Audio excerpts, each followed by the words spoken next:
मेरा बेटा ऐसा नहीं है, वो कभी ऐसे काम नहीं कर सकता। वो बहुत छोटा है, बहुत अपने तीन बहनों की जिम्मेदारी उठाता है। जब से उसके पापा न रह गए, जब से वो कपड़ा मार्केट में काम करता था, रात में आता था तो खाना खाता था, फिर न्यूज़पेपर डालने जाता था, फिर सुबह कपड़ा मार्केट जाता था। तो एक हमारे पड़ोसी भैया सब रहते करते थे, तो उन्होंने बताया कि यहाँ पे काम कर लो, गोविंद भैया के यहाँ का नाम नहीं उनका लिए, पर बोलते कि यहाँ पे काम कर लो तो तुमको अच्छा रहेगा। तो वो यहाँ से जाके वहाँ काम करने का एक दिन गया तो बोलते मम्मी अच्छा मैं काम कर लूँगा।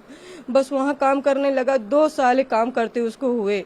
बाकी मेरा बच्चा कभी ऐसा नहीं करता। कभी आपको अगर ऐसा नहीं लग रहा कि मैं झूठ बोल रही तो आप अड़ोसी पड़ोसियों से जाके भी पूछ लो कि मेरा राज कैसा था। वो कभी ऐसा काम नहीं कर सकता था। एक चीज हमको ये भी आ रही है, जैसे हम भी देख रहे हैं आपका घर, आप बहुत कमजोर वर्ग से बिलोंग करें।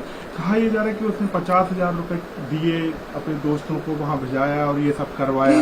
अब क्या इतने पैसे उसके पास रहते थे? कभी नहीं रहते थे भैया। मेरे को 10,000 महीने में, कहीं 10,000 दिया, कभी 12,000 देता था। इससे आगे मेरे को कभी नहीं देता था। इतना ही वो पाता था। चाहे उसके ऑफिस में जाके और पूछ लो, पता कर लो कि वो क्या बोलते हैं, वो 50,000 रुपए कहाँ से पाएगा। बच्चियों को मैं पढ़ाई नहीं होता, मेरी बच्चियों की स्कूल जाके पता कर लो, उसके सर भी उनको पैसे के लिए फीस नहीं लेते थे। साल भर फ्री मेरी बच्चियों को पढ़ाया है। कमला नेहरू में पढ़ती थी, साल भर फ्री पढ़ाया। मेरे सर से जाके, बच्चियों के सर से जाके पूछ कर लो कि सही है कि गलत है। अब इससे आगे मैं क्या बोलूं। आपके हस्बैंड की 2020 11 मई को ऐसा हुआ था। मतलब राज पे ही पूरा उसके बाद से मेरा राज सब संभाला है। हम एक टाइम खाते थे और एक टाइम नहीं खाते थे, तब भी हम अपने बच्चों के साथ ऐसा रहा। मेरा बच्चा कभी ऐसा नहीं करा। मैं हाथ जोड़ के प्रार्थना यही करती हूँ कि मेरे बच्चे को बचा लो, उसको कुछ नहीं होना चाहिए। नहीं हम मर जाएंगे, हमारा कोई आगे पीछे नहीं है।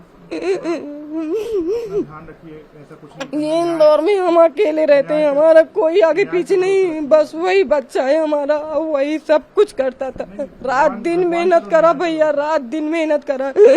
यहाँ भी गोविंद भैया के पापा 4 बजे फोन लगा देते थे कि बेटा राज गाड़ी भरवाना, तो मेरा राज 4 बजे उठ के गाड़ी भरवाने जाया करता था।